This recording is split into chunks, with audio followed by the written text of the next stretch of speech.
Corner and Will Berger are up next. Please, Berger. Give it up for Ryan Dunaway one more time. Stick around. Don't go anywhere. Don't touch that dial. Don't do any of that. Keep it where it is.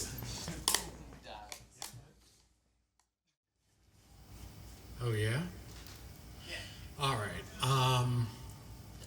Unlike our previous two acts who were so marvelous, I'm going to have some words here. And let me explain what's going on, because I realize we haven't very well. When I was 19, I got a job. I'm from LA, and I got a job at the trendiest restaurant in Hollywood called Hampton's. And it was a really weird an intense mix of demographics.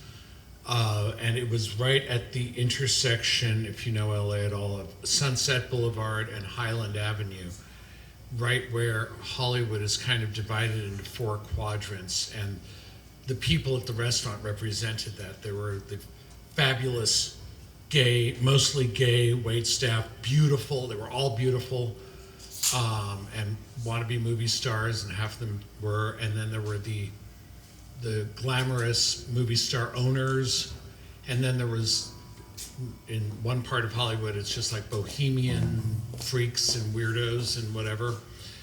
And then the other part, which is the hugest part, was just Mexico, basically, all the way to Mexico, just LA, right?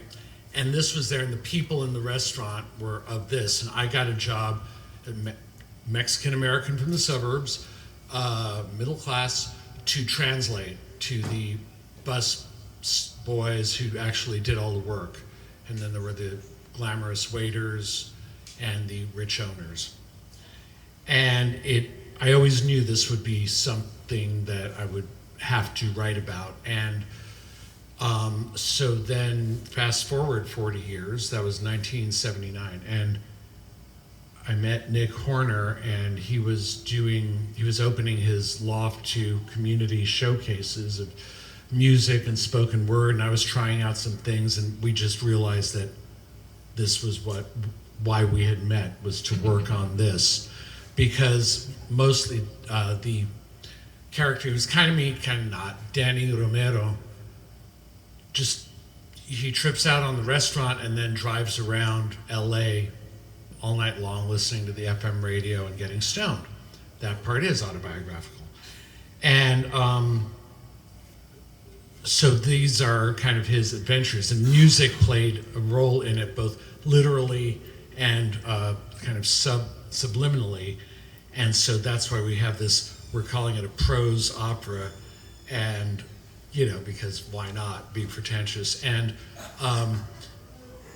so that's why it's hard to say where music ends and the whole rest of it begins. You will have no idea what's going on, but that's okay. Let's see if we can follow.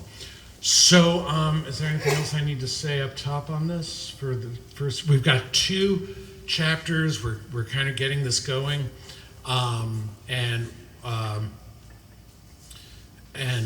in the first one, what you need to know is his sister, Danny Romero's sister, Patty, who's really cool.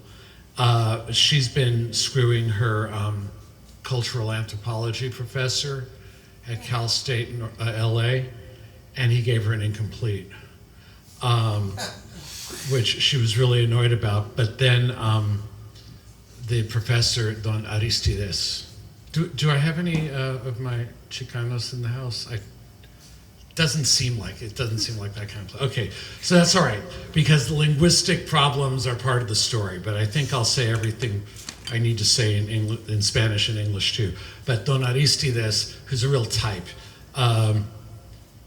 after he dumps Patty and gives her an incomplete, hits on Danny, Patty's brother, who's 19, and gives him his address for a place he's staying in the Hollywood Hills, and that's where we are here. Oh yeah, because Danny's trying to figure out if he's Mexican or American or gay or straight, and what those have to do with each other. And from the prose opera, Our Lady of the Intersection, the chapter, The Night of the Santa Anas.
decided to do it, he found himself driving up the winding streets of the Hollywood Hills, following the little map Don Aristides had drawn out for him to some house up there. He found the driveway on some narrow street under the Hollywood sign with the lights of the city laid out like a flattened Milky Way down to the Pacific Ocean. Danny followed a path by a wall covered with ivy and night-blooming jasmine, fragrant in the warm wind. The front door was open. Inside was dim lights, incense, and FM rock radio. Don Aristides was standing with nothing on but a pair of boxers, a beer in each hand, and an annoying smile of victory. He nudged Danny into the almost dark bedroom. The sex was clumsy and lame. He fucked Danny like a whining goat and fell asleep, leaving Danny's 19-year-old butt sore and goopy and wondering why people liked this. Danny took his pack of Marlboros out onto the patio and stared at the lights of LA, since he figured that's what you do at 2 a.m. in the hills, listening to the FM radio, sitting in his white briefs. 4 cigarettes later, the screen door squeaked and Don Aristides came out to the patio with a tray of cold Perriers and a couple of jolly comments. Danny apologized for leaving the bed, followed by a general, non-specific apology. "Do you believe in miracles, Danny?" said Don Aristides. "Of course, we're Mexicans. That's all we believe in, isn't it? Don't you?" Don Aristides blabbed on about history and the Catholic tradition and the Aztecs, and Danny put his hand on Don Aristides' knee and said, "Class is over, Professor.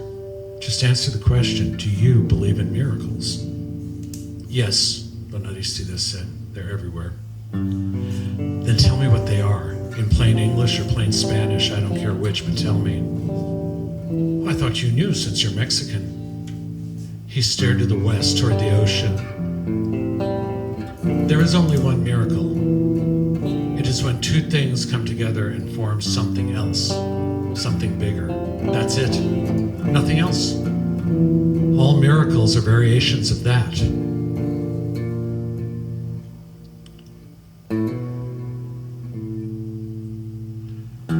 As the water.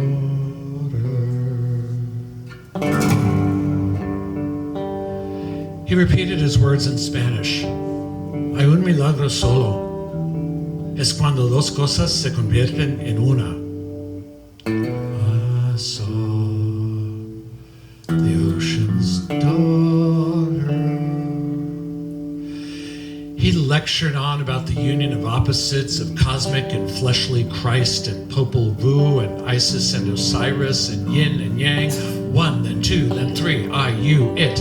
That covers everything. It is the same with everything, with people, with nations, even if the result was almost always a letdown. The Spaniards were nothing, and they fucked the Aztecs, who were nothing. And here we are, La Raza, their offspring, and we are nothing except the next step in evolution, which is everything.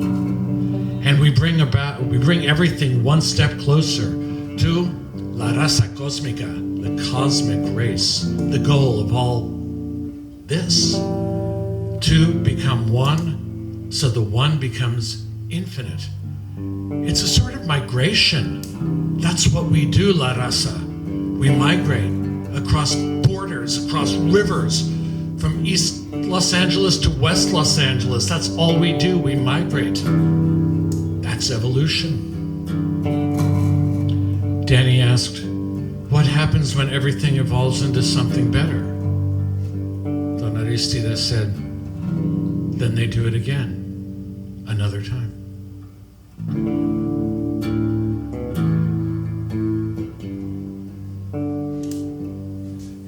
I can't get it out of my head. No, I can't get it out of my head. The sky began to lighten behind the Hollywood sign. Danny went back inside to get some sleep before work again, apologizing and asking the older man not to touch him. "Relax, mijo," Don Aristides said with a laugh. "We're just two cabrones in Hollywood. Don't be mad that the great cosmic miracle didn't happen in there. It usually doesn't."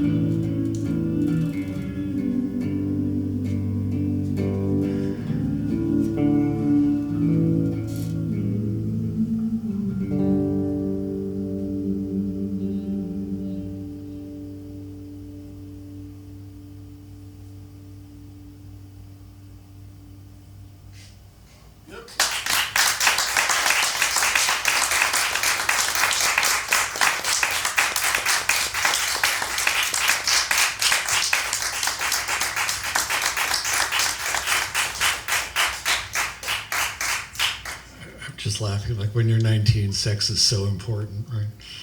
Okay.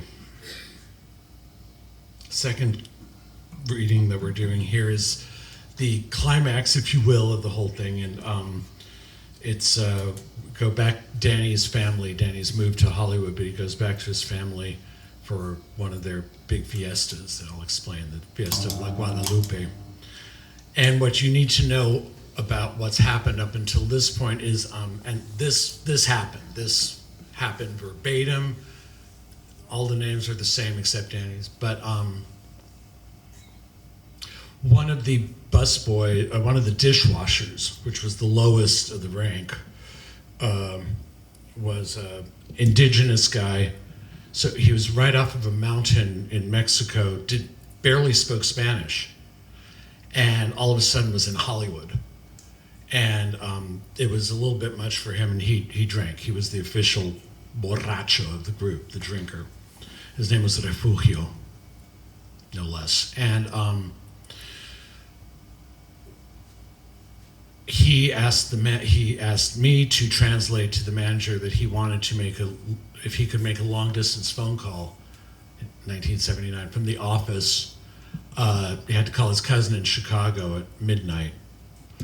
And so I translated that, and the cook, Salvador, who's this really grim, intense, really handsome guy,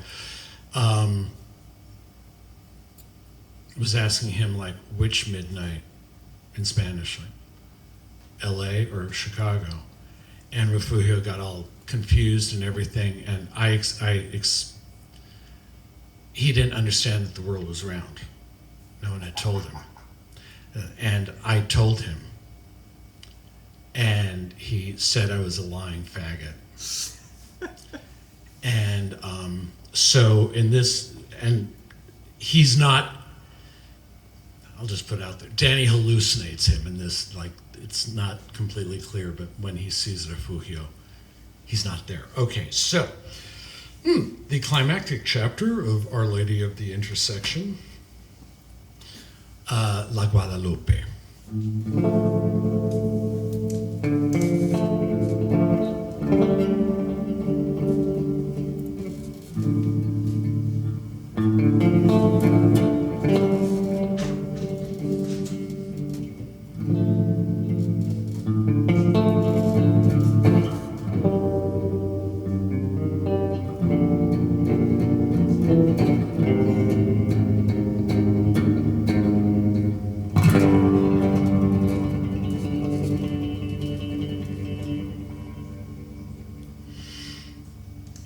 The Romeros of Pasadena opened their house to friends and neighbors twice a year. A barbecue every 4th of July with a pig roasted in a backyard pit and some modest but annoying fireworks, and the big fiesta every December 12th, La Guadalupe. Every Mexican in the world knows and values the holiday, even the modernists and the atheists. It commemorates the miraculous appearance of the Virgin Mary in a flood of red roses at Tepeyac, outside Mexico City, right after the Spanish Conquista, amid a flood of red roses. It's important. And she said she was pleased with all languages, indigenous and European. And she took the white and native races and created out of them a new race, La Raza Cósmica, the cosmic race of mixed blood. There was food by the ton served at the Romeros Guadalupe, from the traditional to the symbolic to the trashy. The maid Luz always wanted buckets of fast food fried chicken to go with the homemade tamales for some reason. Kegs of beer set out on the chilly back porch, and Mr. Romero offered shots of vintage tequila to the male guests. This year was the most elaborate party yet. Patty, unofficially in charge of everything outside the kitchen, had turned Danny's old room into a shrine for the Virgin, hanging a tilma, an agave fiber cape with the image of the Virgin on it, on the wall, with a blanket of red roses hung underneath it. Patty arranged to have the mariachi band in the living room after Tiny and his compadres moved all the furniture out. After they played, a folklore dance group from Cal State LA she'd hired performed what she said were traditional indigenous dances for the holiday, blowing conch shell horns in the 4 cardinal directions and proclaiming the Virgin's maternal sovereignty in choppy, chewy Nahuatl. Danny's worlds also mixed as if by cosmic design this year. Greg and Tiny, the Anglos, were there, and a bunch from Hamptons, both gringo and Mexican alike, gay and straight.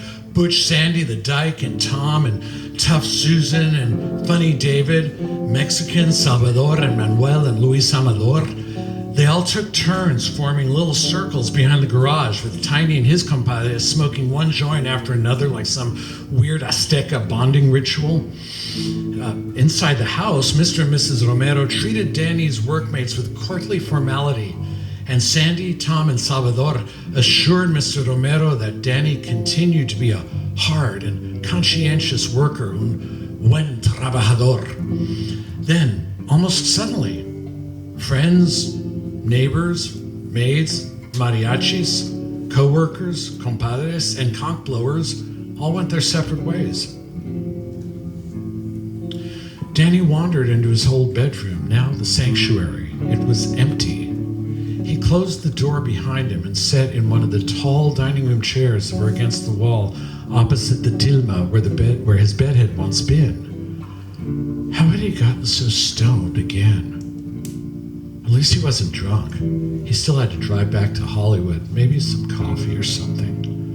He massaged his eyelids and then opened them, looking up at La Virgen. The blanket of red roses spread beneath her like a tablecloth. Where had it come from? How much had it cost? What would happen to it in the morning? He kept staring at it, noticing that it seemed to have moved. That was strange. He rubbed his eyelids again and tried to refocus. Now it appeared that each of the stems of the intertwined roses was moving like serpents, but it wasn't scary. It was the most natural thing in the world. Of course the rose stems were moving. We say that La Guadalupe is a living being, right? One stem of roses seemed to grow out from the rest of the blanket and wend toward Danny, making a circle around his feet and moving on, passing just under the closed door. He breathed deeply and stared at the tilma, imagining the rose stem snaking through the rooms of the house, growing the whole time in one endless garland. It wound around the feet of all the maids and compadres who had been there, and the relatives and guests and all the Romeros, and up the silver-chased black velvet pants of the mariachis. Danny stared intently into the sorrowful eyes of La Virgen, and the entire blanket seemed to grow like an overflowing pot of boiling red mole poblano, spreading throughout his old bedroom. He stared back into her eyes and imagined he saw the intersection of Sunset and Highland, with the queen palms to the south and the fan palms to the west, with a flood of red roses erupting from the center of the asphalt and spreading out in all directions, flowing through Hampton's restaurant and up and down each of the wide streets, filling them in and uniting the 4 quadrants of Hollywood: the gay quarter, the Mexican zone, the bohemians, the rich and glamorous. It flowed through the Rainbow Bar and Grill on the Sunset Strip, and Barney's Beanery and the Soul Kitchen. The blanket of roses spread in all directions and united with the vines sprouting out from the Romero's house, filling in all the steep canyons and covering all the hills that separated the parts of LA, and flowing out over the valleys and the basin alike, pushing on down through the barrio and along the coast all the way to Mexico. The blanket spread east and crushed the barbed wire fences of La Frontera and filled in the shit canal ditch of Rio Grande. He saw the volcano over Mexico City, Popocatépetl, which was once the noble warrior in love with the Princess Ixtachihuatl, shooting red roses out of his peak in spasms that flowed down the hillsides. One end stretched down to the tip of South America, while the other moved north toward the rest of the United States, and the dome of the Capitol building erupted with red roses out of its summit like a lactating breast, sending flowers across the Atlantic, spreading through Africa until it intertwined around the jacarandas of Pretoria and the white and black and colored townships alike, and back up through Europe, crushing Checkpoint Charlie, uniting the four quadrants of Berlin, and obliterating the fences of the Iron Curtain, easily crossing West and East Beirut and East and West Jerusalem and the River Jordan and all across Asia and the Pacific until the entire planet was one single nexus of stems producing countless eruptions of red, bloody red roses. This was what it was all about from the beginning, pointing toward this moment the whole time. The first migration south from Asia into Mexico, the human sacrifices on the pyramids, and the conquista of the Chingada Spaniards, and the miracle at Tepeyac, and the migrations back north again across the border in the Rio Grande. This was the destiny of La Raza Cosmica, to make the whole world one single celestial perfumed rose garden where all languages are pleasing. Danny shut his eyes again and then opened them up. Nothing had moved, of course. A small patch of roses was precisely where it had been when he came into the room. So, what was all that then? He wondered. A dream? Had he fallen asleep? But he hadn't. A stoned hallucination? But no one ever hallucinated from pot, no matter what the bad after-school specials said. So what was it? He looked at the Virgin for an answer, but as always, she said nothing to him. But someone else seemed to be in the room. It was Refugio. That was weird. What was Refugio doing there? He hadn't been invited. And Refugio was drunk and stumbling. How the hell did Refugio get there? Refugio staggered up to Danny and sneered at him. Pinche puto payaso eres, he muttered, con tus chingadas mentiras. Vete al diablo, puto. This, too, was La Raza Cosmica, Danny thought, as the vision of Refugio evaporated into thin air, still cursing, doomed to stumble, forever drunk, on a flat earth.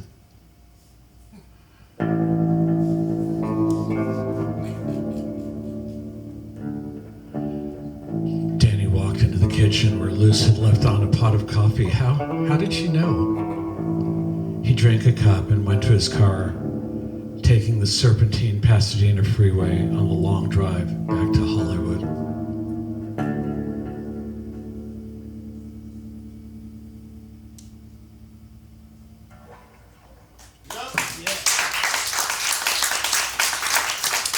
Nick Corner, everybody.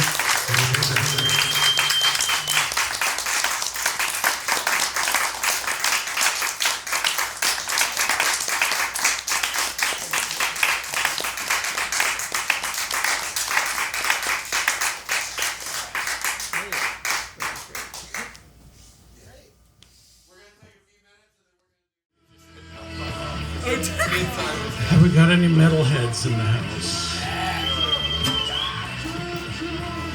Fun fact, Nick and I actually met through metal classical. I was wearing a Met Opera cap, and he said, "Do you work at the Met?" And I was like, "Yeah." And What's wrong?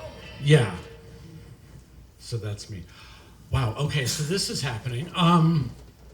Okay, so I have this. I wrote a mock epic poem, which is a whole thing. It's a whole style called the Metalliad. And it's an epic of our little metal scene in Brooklyn and the fight against the neo-fascists and their leaders, Giuliani.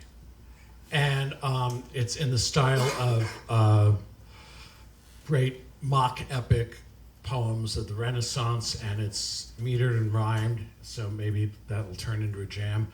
And it's... yeah, you should totally buy it.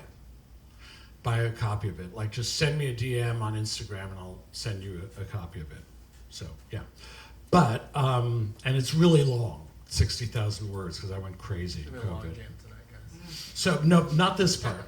And what you have is Rohan, who is IT guy by day, death metal vocalist by night, and he becomes the leader of the Metal Alliance against the fascists. And he has sort of done a development the right way, non-colonialist, non-imperialist redevelopment of Brooklyn, and he's organized a metal festival in Brooklyn, which if you've ever tried to do anything in Brooklyn, you know is quite impossible. But anyway.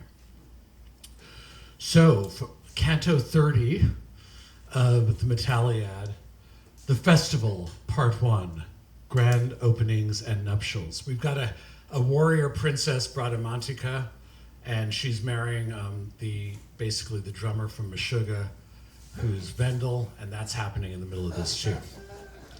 That actually happened. Okay. From Canto 30 of the Metaliad, the festival, part 1, grand openings and nuptials. What is this vision of columns and serried ranks descending on the vortex of Venus? Who are these clad in black with hairstyles varied, who descended on point of green as numerous as spots on a bog blue buried? Why sport these faces but not hearts of meanness? Say ye who come, what great force draws ye thither and compels metal world to this place slither? Tell me this, ye bangers of many a head, that I may sing of the festival's glory. Not in Wacken, nor Montreal, nor Rock Red, but right here in Brooklyn, place of our story. May the most awesome muses of metal shed their grace on me and grant me oratory. Oh, Brooklyn, how you do contain multitudes, and oft how recondite are thy pulchritudes. For they came by thousands from all the boroughs and far beyond, on foot, on bus, on scooters, and on bikes, on G-Train, like the mule that burrows underfoot, summoned by phones and computers. Hold on, I've got to shrink my manuscript. Aha. Texts carrying packs like government burrows.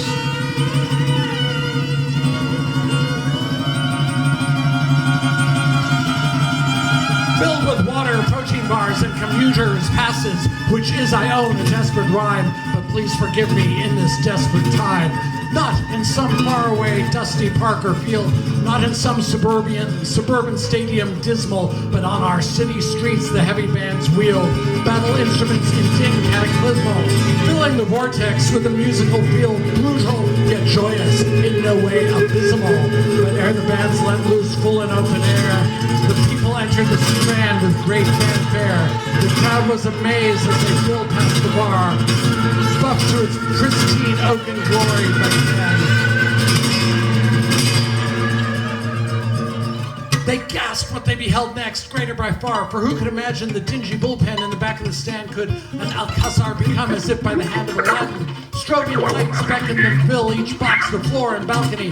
When Rohan appears, they roar. Let the games begin, he cries, and Helicon behind him, a powerhouse turbulence makes the stage framed in marble from Helicon, throbs and pulses as the music temple shakes. He sheds his shades, cool as a New Delhi conman, nods at Roque rocking the bass, and takes a moment to thank everyone, then bellows voice filling the room and thrilling his fellows. Yeah, right, no, we're happening. For 30 minutes did Helicon go down, with Ben on guitar, Badass Genie on drums.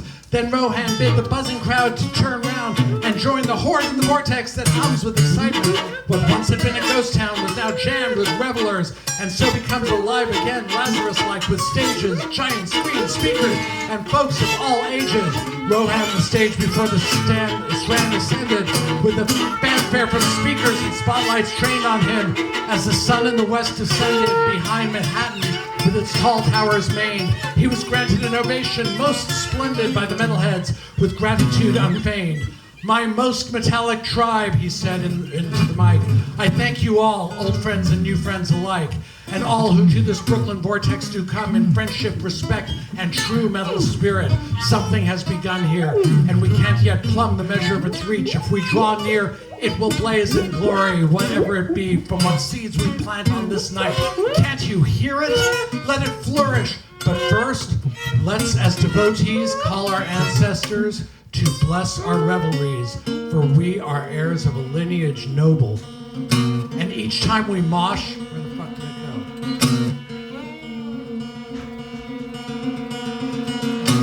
go? Or bang our heads as one, we summon all who, in the global calling, went before. Those whose set is done and whose race is run.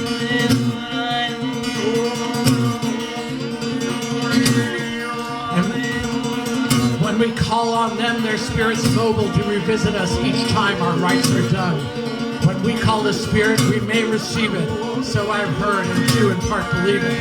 Dimebag, Hanneman, Burton, Rhodes, Great Theo, Lucker, Janice, Steele, who saw these very streets. Sister Rosetta, Jill Janess, Wendy O. Those and others whose names trigger our heartbeats, though they be bereft of corpus osteo, we ask their essence in our tunes and beats. To this grim litany, I add one name more. Troy, murdered just after brotherhood we swore. Bree gave him a coffee, Bryn a cup of wine, and he poured both from the stage onto the grass of the vortex of Venus and did a sign back to earth, and all metal them did en masse stretch forth over this spot their horns and make sign universal of respect among their class. May these vibes go forth and strengthen the union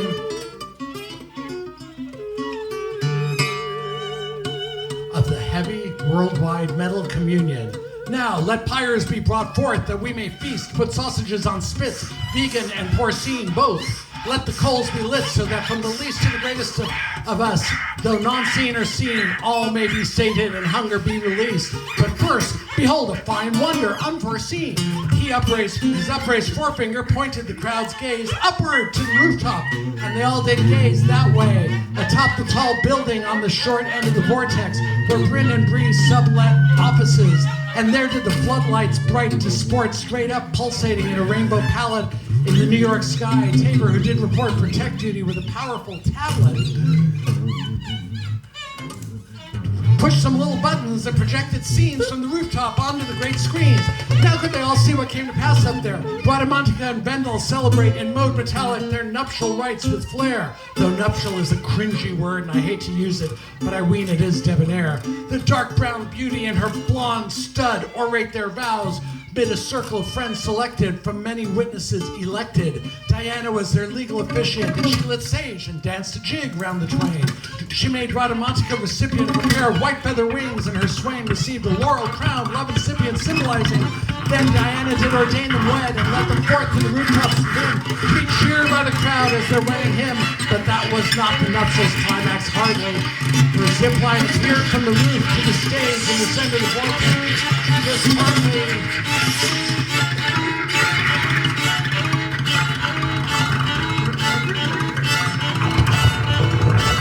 visible, and roadies came attaching the gauge, 12 cables round each of their loins, I say partly. And first her, then him, they securely engaged to the line, and down to the crowd do they fly, shrieking like humanities through the sky. On the great main stage, the newlyweds alight, detaching the line. She boldly takes the mic, he hits the drums, she growls to hell itself of flight. He pounds to wake the quick and the dead alike. Bandmates take the stage in the blazing floodlights, each one a layer, adding to the dreamlike effect of the tight ensemble. 2 guitars, Roque's bass, a jam worthy of the memoir. 10 songs did they play, then 5 other stages of various size come to life, each with bands atop. Pierce Ovarian plays, Air Rages, Wiener Blood, and Thuggish. Tartarus there stands, our Nixies another. Each band engages the crowd for 10 minutes or so and expands the frenzy. The mid-crowd becomes an ocean of mad, circular, perpetual motion. The rest of the crowd crane their necks, now this way, now that, between the stages, until at last they look to the stage. There by the bar bar's doorway, Helicon takes the stage, and Rohan does blast the battle cry. All bands join the fray and coalesce, a circular jam amassed. The crescendo forth to an ecstatic buzz led to the greatest breakdown there ever was. The crowd bounced as one on rooftops and on street. Even Mrs. Klein was seen in her window keeping time when all the din did fair accrete. To climax, the sky lit up like fake sheen, fireworks ablaze in the roaring spasms sweet. Lovers kissed, strangers hugged, most rapturous scene. And when it was over, in groups or singly, each one was amazed at how they felt tingly.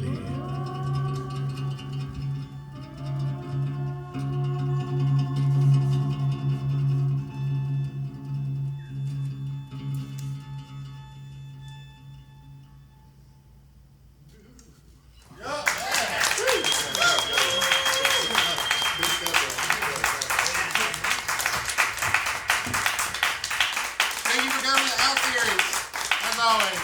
Give it up for Matt Nelson, who's not here. But God bless him. Putting this all together. Give it up for Ryan Dunaway. That's Diane Runaway. Nick Horner. William Berger. Absolutely. I'm Jake Smith. Thanks a ton. This happens every Monday, so be here. It's free. Mondays, and it's free. Tip your bartender. Tip that beautiful Steve. Yeah. He's gorgeous. Your beautiful Steve. He is beautiful.